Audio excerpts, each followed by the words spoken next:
Nós vamos falar a respeito da Assembleia de Deus Belém. Zaio do canal Fala Zaio trouxe à tona mais um escândalo envolvendo acusações sobre aquilo que vocês sabem. E quero que vocês acompanhem o vídeo, deixem o comentário e se inscrevam aqui no canal. Estamos vendo muitas situações desses casos por últimos dias de pessoas sendo acusadas de abuso em cima de pessoas. E não só espiritual, mas aquele abuso que nós entendemos. Eu quero que você se inscreva no canal e veja o vídeo comigo. Aclamado, porque não teve eleição, mas foi nomeado um indivíduo, um pastor, acusado de caso de abuso, e sem contar os inúmeros casos isolados, né, de outros pastores que fazem parte. E não estou aqui generalizando porque sabemos que tem pessoas sérias no meio. Mas, como ele mesmo disse, não podemos generalizar, pois há pastores e pessoas no meio que vivem o verdadeiro evangelho. Mas por causa de alguns que se dizem superiores a todos, que fazem coisas erradas, estão levando o evangelho, o nome de Deus ao lixo, são todos taxados. Eu quero que você dê sua opinião sincera. O que você vem achando dos dias atuais da igreja brasileira? Não somente da Assembleia de Deus, mas também escândalo na quadrangular. Eu vou me apresentar. Eu me chamo Francine, tenho 29 anos, sou psicóloga, sou casada e tenho um bebezinho de quase 2 anos. Nos destaques do meu perfil tem detalhes do meu caso. Só para dar uma resumida no caso, para quem tá chegando agora, eu tô usando esse Instagram para expor um abuso que sofri na infância. E com isso eu quero ajudar outras vítimas e evitar novas vítimas. Além de, claro, tá usando todas as armas que eu tenho em busca de justiça. Porque há 16 anos eu busco justiça. Há 16 anos eu tento de todas as formas que eu posso justiça. Para resumir de uma forma bem rápida aqui, eu fui não uma, não duas, mas várias vezes por um pastor da Assembleia de Deus, Ministério do Belém, Setor 10 e Bilna Garden. Isso aconteceu em 2008. Aqui são relatos de pessoas que passaram por esse tipo de abuso. Deixe o seu comentário aqui no vídeo, eu quero saber a sua opinião. O caso que eu trouxe aqui pra vocês foi quando foi o caso, assim, a gota d'água, que foi quando ele invadiu a minha casa pra me molestar. Bom, mais detalhes vocês podem ver lá nos destaques do meu perfil. O que eu venho dizer hoje pra vocês é que eu tenho uma novidade. Há um tempo atrás eu vim dizer pra vocês que judicialmente eu não poderia fazer mais nada, uma vez que o meu caso já havia sido prescrito e que o meu tempo para reclamar alguma coisa na justiça havia vencido. A novidade é que não, o caso não foi prescrito. Ainda dá tempo, eu vou lutar. E a melhor parte, eu não vou lutar sozinha. Olha, hoje eu e mais algumas vítimas fomos na delegacia de polícia aqui da nossa cidade. E nesse caso são relatos de várias vítimas e várias pessoas que passaram por isso. Fomos ouvidos, fomos acolhidos. Não estávamos todos hoje, algumas pessoas vão depois.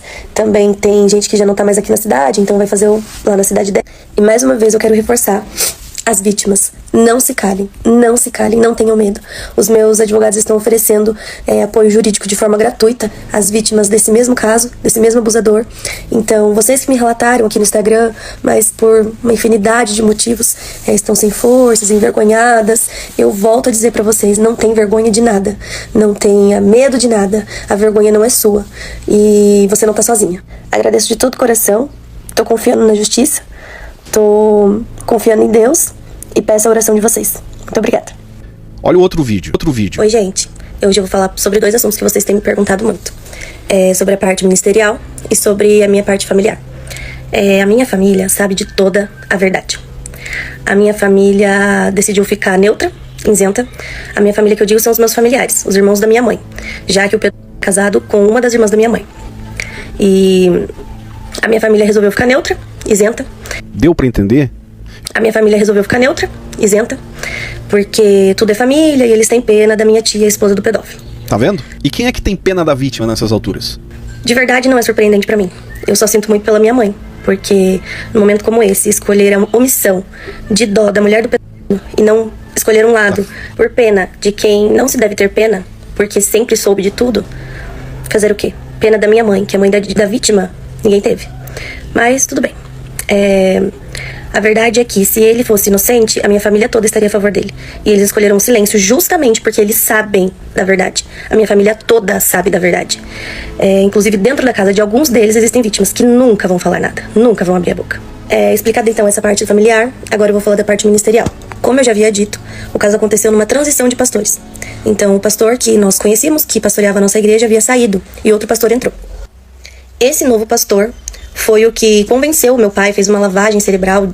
De alguma maneira ele conseguiu convencer o meu pai de que era melhor não me expor para que não evitasse de eu conseguir um bom casamento futuramente. Afinal, quem ia querer se casar com uma menina que já havia sido tocada? Se é difícil para vocês ouvirem isso, imagina para mim falar. A minha mãe, como não conhecia esse pastor, ela ficou com vergonha, não se sentiu bem de conversar com esse pastor e foi conversar com o pastor que estava saindo. E esse pastor a coagiu a não procurar a polícia, a não fazer nada, evitar o escândalo. Tudo que vocês já sabem e que é muito comum, infelizmente. Meu pai foi procurar uma segunda opinião e saiu da Assembleia de Deus Ministério do Belém, Ibiúna Garden, setor 10, e veio até o setor 2, Assembleia de Deus Ministério do Belém, setor 2, em Ibiúna. E o pastor que estava na época também deu de ombros. Disse apenas que não era o pastor presidente, que não havia nada que ele pudesse fazer. Só.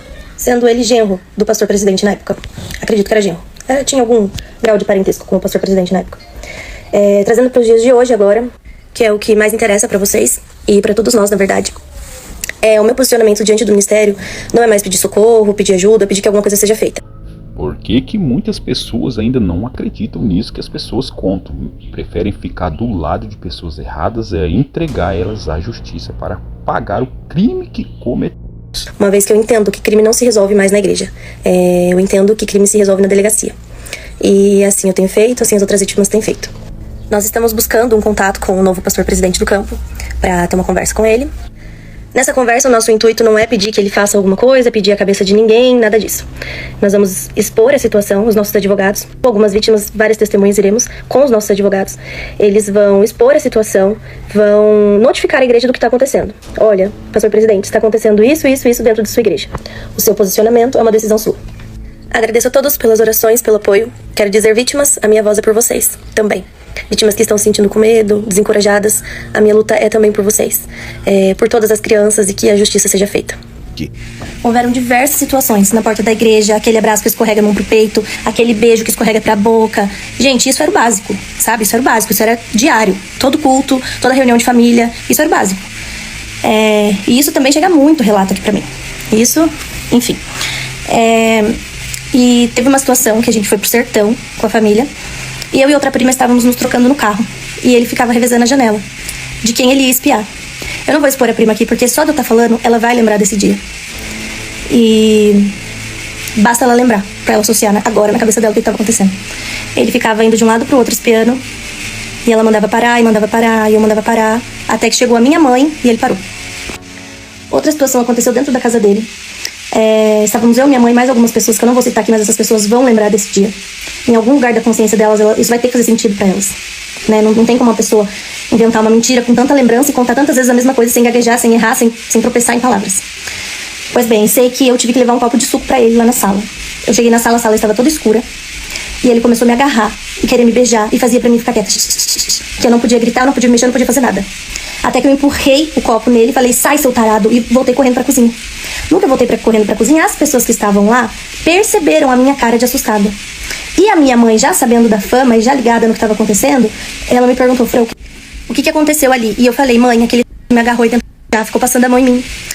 E nessa hora de raiva, eu bati uma colher que estava dentro da pia, bati a colher na jarra. Eu tava mexendo no suco, eu bati a colher e quebrou a jarra da minha tia. Então, as pessoas que estavam lá nesse dia vão lembrar disso, que eu quebrei uma jarra, com tudo, na raiva, assim, na colher, pá. Aí a minha mãe pegou esse outro copo de suco, foi lá levar pra ele e xingou ele e alguma coisa aconteceu ali. Mas, bom criminoso que é, isso não intimidou. Por isso, gente, eu tô aqui nesse lugar colocando a minha cara a tapa e falando pra vocês, não tenham medo de denunciar, não tenham medo. A qualquer sinal de abuso, denuncie, abra a boca, fale, peça socorro pra quem você puder. Porque é raro, gente, muito raro o caso do abusador que vai chegar e ai, pronto, te peguei. Não, eles vão pelas beiradinhas. O mesmo acontece com relacionamento abusivo, amizade tóxica, sabe? Não é de repente que a pessoa se mostra aquele monstro. Ele vai devagar, vai vendo até onde pode criar, sabe? Aquele espiral, assim, ó, de prender a pessoa no medo, na timidez, no mas será que isso é mesmo? Meu Deus, o que tá acontecendo? Não pode ser, será que é coisa da minha cabeça? Muitas pessoas ficam assim. Eu não fiquei, eu não tive dúvida, nunca tive dúvida. Mas muitas pessoas até hoje param e pensam, será que foi isso mesmo que aconteceu? De tamanha incredulidade que ficam. O meu espiral começou assim. Foi com pequenos abusos, sabe? Pequenos limites ultrapassados, que ele foi sentindo confiança no terreno até eu chegar ao ponto de que invadiu a minha casa e me molestou. Eu estava dormindo, eu estava na minha casa. O que aconteceu foi o seguinte, que a minha mãe ligou pra lá, pra casa deles, pra pedir, pra levar minha avó pro hospital, porque minha avó estava infartando, estava passando mal. E ao invés de descer minha tia, quem desceu foi ele, levou, deixou minha mãe com a minha avó no hospital e voltou pra casa. Só que ao invés de ir pra casa dele, ele foi lá pra minha casa. E foi aí onde tudo aconteceu. E digo mais pra vocês ainda, que eu pulei um pedaço, porque eu queria evitar de me expor tanto. Mas agora vocês querem saber, eu vou expor tudo. Sabe o que aconteceu? Eu liguei pra minha mãe desesperada, minha mãe ligou pra minha outra tia, minha tia ligou pra me acalmar. Nisso, quem volta? Ele com a esposa. Voltou pra minha casa. E aí, minha amiga, pra se fazer de sonsa, tampar o sol com a peneira e fingir que não viu, uma criança desesperada, chorando na beira da cama, contando o que tinha acontecido. E sabe ele onde tava? Na porta do meu quarto, que não tinha porta, era só o batente, né? Ali no batente da porta, falando que eu estava o quê? Tá variando. É mentira dela, tá variando. E a minha tia sentada na beira da cama, chorando e falando, mas ela tem idade da sua filha, a sua festa de aniversário, amanhã, o que a gente vai fazer? Até que eu peguei um ferro de passar e falei que ia jogar. Aí acho que ficaram com medo, enfim. Gente, mas foi essa loucura que eu passei. Ele invadiu a minha casa, me molestou, em seguida voltou com a esposa, porque eu não sei qual foi não sei o que passou na cabeça de voltar pra minha casa. Isso que antes de ir embora ficou dando volta ali no meu quintal. Não sei pensando o quê, se voltava e me matava pra que eu não falasse nada pra ninguém. Porque antes dele sair do meu quarto, isso mexe muito comigo. Antes dele sair do meu quarto, eu olhei no olho dele. Olhei na cara dele e falei assim, ó, eu te odeio. Eu vou contar pra todo mundo e todo mundo vai te odiar. Qual foi a minha surpresa? Nem todo mundo odiou. Resumindo muito, existem mais detalhes, existem mais nuances, enfim, é a palavra de uma criança que agora cresceu, agora é uma psicóloga e quer ajudar outras mulheres, outras crianças, quer evitar outras vítimas. Esse é meu lugar de fala, eu sou uma vítima, essa é a minha vida, eu tô contando a minha história. E fica aqui agora um alerta aos pais. Pai, mãe, você não tem que falar pro seu filho, vai dar um beijinho lá no tio, abraça a tia, é caipira, não fala com ninguém, cumprimenta lá, filho, isso, joga um beijo pra tia, joga um beijo pro tio. Criança não é obrigada a demonstrar afeto com nenhum adulto e nenhuma outra criança. Criança não é obrigada a demonstrar nenhum tipo de afeto. Criança tem que ser instruída, tem que ser ensinada que beijo é uma coisa íntima. Ela vai fazer quando ela quiser, quando ela tiver entendimento do que é isso, quando ela quiser ter um relacionamento amoroso. Não porque ela, vou fazer um agradinho, um carinho aqui nesse tio, nessa tia. Gente, pelo amor de Deus, eu sei que pra algumas pessoas isso aqui é chovendo molhado, isso aqui é enxugar gelo, mas acreditem se quiser, pra muita gente é necessário esse tipo de informação. Não mandem seus filhos darem beijinho, não mandem seus filhos darem abraço, não deixem seus filhos no colo de ninguém. E quero contar mais um detalhe. Eu não fui a criança mais nova que ele assediou. Que ele molestou, além de ter invadido a minha casa, etc. E o meu caso não é o pior. Tem caso bem pior, gente, bem mais pesado. Como se não bastasse tudo isso que eu já falei pra vocês, eu quero contar mais um detalhe. Eu, criança inocente, demorei dias pra colocar o meu pijaminha pra lavar. Porque na minha cabeça inocente de criança, ali estavam as provas. A polícia chegaria, pegaria meu pijama, colheria as digitais e pronto, tava resolvido. Após um relato desse, de denúncias gravíssimas, eu deixo aqui o final do vídeo. Quero que você se inscreva no canal, deixe sua opinião. E se você quer acompanhar toda a matéria, vai lá no canal do Zion. Vou deixar o link aqui na descrição. Acompanhe o vídeo. Mas não deixe de fazer denúncia. Você que passou por isso, sabe alguém que passou, denuncie, vá à delegacia. Pois falsos pastores têm que ser denunciados e presos.